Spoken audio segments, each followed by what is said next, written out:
Tonight we're going to pull off a full-on elegant bistro night at home, but instead of the usual chaos of trying to cook everything at once, you're going to be relaxed, your kitchen's going to be clean, and you'll actually be able to hang out with your friends. I'm showing you a method that guarantees the best steak frites of your life. It's an absolute game changer that we're doing most of the heavy lifting hours or even a full day before anyone shows up. This is how you take all the stress out of it. We're cooking today out of the Thomas Keller Bouchon cookbook. Bouchon is his less formal bistro in Yountville, Napa Valley. And I think we're gonna make Chef proud because mainly we're gonna make some homemade bread. This is a French boule that you can start a full day in advance by making a starter. This one's called a poulish, and it's a sprinkle like 1/8 of a teaspoon of dry active yeast with a cup of water. Then mix in enough bread flour that it makes almost like a thick pudding. Cover and park overnight for it to ferment, and then you can continue it next day. The next thing to make in advance is a famous French compound butter called a maître d'hôtel butter, which is butter, parsley, salt, and lemon for acidity. Or you can use a vinegar, and I have this nice sherry vinegar, which I think will go better with the steak. That's about a teaspoon of it. Typically, you can make this in the food processor, which does so much better of a job of not spilling everything everywhere like I did.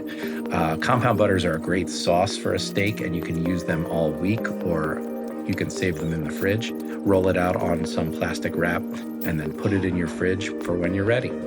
One eternity later. We're on the day of the dinner, and we're gonna knock out a ton of the prep in advance, including making these French fries. I set my mandolin to 1/4 of an inch, and using the hand guard, I'm gonna send 3 potatoes through, then rinse and drain them a few times, and then cover in cold water until you're ready to use them later. Next, I'm gonna see how our poulish fermented, and you should get hit with an awesome funky bread smell and see a ton of bubbles, which I do. I add another cup of water and 10 grams of salt before adding bread flour and dark rye flour. I'm taking a page from Adam Ragusea and not measuring, and instead using my senses, adding these flours until it resembles really thick mashed potatoes and I can't really stir it anymore. Great to do this in the bowl to contain the mess and also to save on utensils that I'm using. Next, we're gonna cover with a damp towel when we're happy and set it aside. It's about an hour and a half later, and I'm gonna add more bread flour and keep stirring until I can get this dough together. My wooden spoon from Earlywood is really taking a beating, so thank you very much, spoon. Then I'm gonna cover it back up. It's now about another hour later. I'm gonna add some flour just to make it manageable, and then I'm gonna stretch and fold back each corner of this square of dough, doing it over and over again, about 2 or 3 circumferences before I pour it out, add some more flour, and then do it one final time on the board. When I'm happy, I needed my dough scraper because it was sticking. I plop it back in the bowl and cover with a towel. I'm gonna do that another couple of times, each 20 minutes or so, for a total of 3 times. And now on to the frites.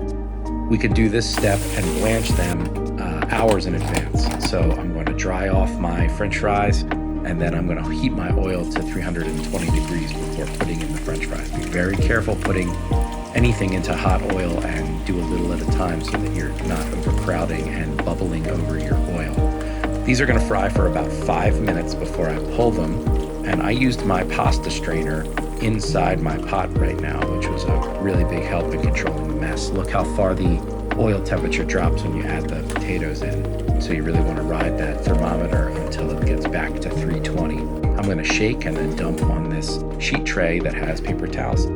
Once you're done all of these French fries, they can hang out on the counter until you're ready to use them. That's what McDonald's does. They just freeze them at this point. You could freeze them at this point and then have fries super easy the next time you want to make them. Next, it's time to make some bread. So we're going to smush up this parchment paper and then throw it in the bottom of my cast iron enameled pot, the vessel we're going to cook the bread in.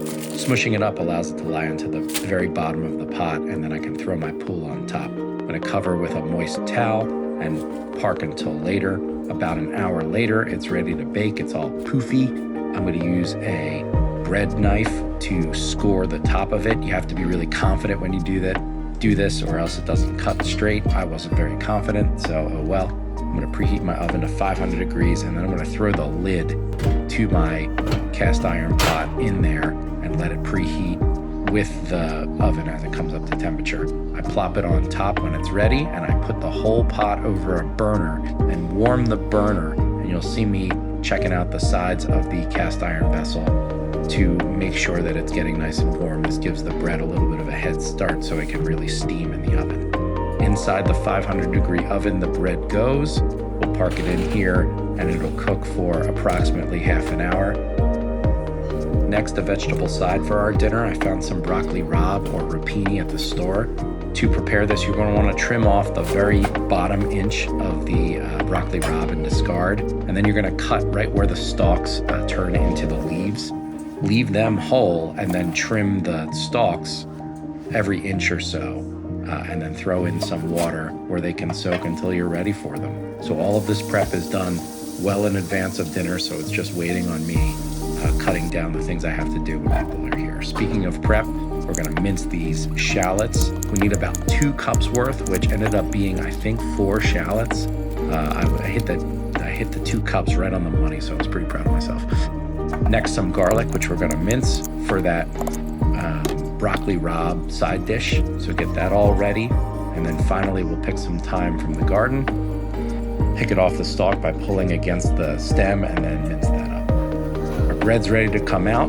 This was about half an hour. We're gonna remove the lid and set the lid aside. It's gonna finish cooking until it gets to be at about 200 degrees in the oven. So the lid came off, we baked it some more. This is gonna make the outer crust stiff, and here it is. You can hear me scraping it. And now it's time for the main event. I got these 2 hanger steaks from Wild Fork. They're black Angus. I dried them off real good. I let them fall overnight and then salt and peppered them up. I'm gonna use one of the gifts that ThermoWorks was kind enough to send, the RFX wireless thermometer. It's as easy as clicking the button on the back of that RFX until it turns green. It's then paired up and ready to go. And then I'm gonna take the business end and throw it into the thickest part of my hanger steak. We're ready to go, ready to cook this. But first, I thought we could get some more stuff out of the way. I'm gonna oil up this sheet tray and then spread the oil out with my brush before adding the broccoli rabe on top. We're gonna add all of the broccoli rabe in one layer, and then I'm gonna sprinkle on a little more oil and then some garlic over top, and then smoosh it around with my hands until everything's coated and mixed really well. You can set this aside. Again, it can wait for you. So this is more prep you can get done well in advance of dinner. Everything I've done so far is hours before we're cooking the dinner. So, that's one of the secrets to making a dinner party, or, making a romantic dinner for your family. I had some really awesome king oyster mushrooms. They keep having these at the Wegmans, so I decided to buy them, and you just gotta make little X's in the top and then fry them really good in some olive oil. I've added the salt and pepper to the olive oil so that it would smush into the middle of the mushrooms. So those are done and they're gonna set aside. We're now ready to cook the dinner. So we're gonna heat that same oil to 375 degrees. I didn't even take it off the stove. I just kind of left it in the back. And we're gonna put the second fry on these French fries. And then you can throw them into a hot oven where they'll stay crispy until you're done with everything else. So in the same cast iron skillet that I used for the mushrooms, I'm gonna add some canola oil. There's my RFX meat temperature when the steaks went in, and add some butter to baste it. We're gonna baste, and then add all of the 2 cups of shallots around the outside. I cooked these for about 2 minutes aside before adding the butter and adding the shallots, and then adding the thyme on top. So all of that's going in, and it's gonna kind of stew a little bit in those awesome shallots, but the cast iron skillet was ripping hot at this point, so it was able to continue to brown this whole time. So I'm sprinkling the thyme on top. I'm gonna flip these over. I'm gonna continuously flip them about every minute or so while looking at my ThermoWorks app to make sure that they're not overcooking. So we're gonna speed things up a little bit. I turn them, then I throw them in the oven with some of the compound butter on top, and here's what they look like when they come out. They're absolutely perfect.